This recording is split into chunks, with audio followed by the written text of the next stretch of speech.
ଆଚ୍ଛା ତମ ନାଁଟା କ'ଣ ଆଉ ତମ ପରିଚୟ ଟିକେ ଆମ ଦର୍ଶକ ବନ୍ଧୁମାନଙ୍କୁ ଟିକେ ଦିଅନ୍ତୁ। ମୋ ନାଁ ହେଉଛି ବା ନିଶା ମହାରାଣା। ମୁଁ ସନି ଲିଓନି ଟୁ, ଓଡ଼ିଶାର ସନି ଲିଓନି କହିତେ ଗଲେ ଚଳେ। ନିଶା ମହାରାଣା। ଆଚ୍ଛା ସନି ଲିଓନି ହେବା ପାଇଁ ତମର କାହିଁକି ଏତେ ଇଚ୍ଛା, କ'ଣ ପାଇଁ, ମାନେ କ'ଣ ଛୋଟବେଳୁ କିଛି ଇଚ୍ଛା ଥିଲା ନା କ'ଣ, କେମିତି ଏତେ ଇଚ୍ଛା ସନି ଲିଓନି ହେବା ପାଇଁ? ସନି ଲିଓନି ମୋର ଛୋଟବେଳୁ ପସନ୍ଦ। ମୁଁ ସନି ଲିଓନିକୁ ବହୁତ ଫଲୋ କରେ। ମୋର ଇଚ୍ଛା ଅଛି ଛୋଟବେଳୁ ସନି ଲିଓନି ହେବା ପାଇଁ। ଆଚ୍ଛା ତମର ରିଲ୍ସ ବି ବହୁତ ଭାଇରାଲ ହେଉଛି, ତା ପଛର କାରଣ କ'ଣ? ମୁଁ ଯୋଉ ଡ୍ରେସ୍ ପିନ୍ଧିକି ଭିଡ଼ିଓ କରୁଛି, ସେଥିରେ ପାଇଁ ଗୋଟେ କୁକୁର ଛୁଆ କରିବ, ସାରି ଭାଇରାଲ ହେଇଯିବ। ମୁଁ ତ ନିଶା ମହାରାଣା ପୁଣି। ଆପଣ ଯେତେବେଳେ ଭିଡ଼ିଓଟା କରୁଛନ୍ତି ସେତେବେଳେ କ'ଣ ଆପଣଙ୍କୁ କନା ସର୍ଟ ହେଉଛି ନା ଛୋଟ ଛୋଟ ଡ୍ରେସ୍ ସବୁ କୁଆଡ଼ୁ ନେଇ ଆଉଛ ତାକୁ ପିନ୍ଧିକି ଭିଡ଼ିଓ ବନାଉଛ, କ'ଣ ଆଉ ଭଲ ଡ୍ରେସ୍ ନାହିଁ ନା କ'ଣ ଏମିତି ସବୁ ଚାଲିଛି? ସେଇ ତ ଛୋଟ ଛୋଟ ଡ୍ରେସ୍ ପିନ୍ଧି ଭିଡ଼ିଓ କଲେ ସେଇଟା ତ ସନି ଲିଓନିର କାର୍ଯ୍ୟକଳାପ। ସନି ଲିଓନି ପୁଣି ହେବେ କେମିତି?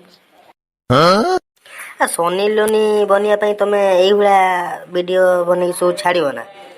ଓଡ଼ିଶାର ସଂସ୍କୃତି ପରମ୍ପରା ସବୁ ଏଇଭଳିଆ ନଷ୍ଟ କରିବ ତମେ? ମୁଁ କୋଉଠି ସଂସ୍କୃତି ନଷ୍ଟ କରୁଛି?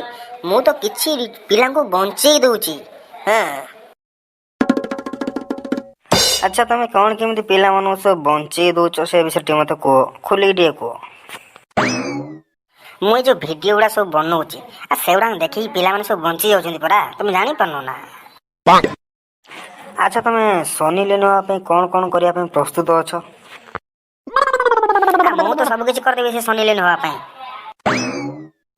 ଆଚ୍ଛା ତାହେଲେ କ'ଣ ତମର ଏତେ ନିଶା ସନି ଲିଓନି ହେବା ପାଇଁ? ହଁ ନିହାତି ନିହାତି, ମୋର ସନି ଲିଓନି ବହୁତ ପସନ୍ଦ। କିଛି ମିଡ଼ିଆ ବାଲା ତମ ପଛରେ ବୁମ୍ ଧରିକି ଗୁଡ଼ଉଛନ୍ତି, କ୍ୟାମେରା ଧରିକି ଗୁଡ଼ଉଛନ୍ତି।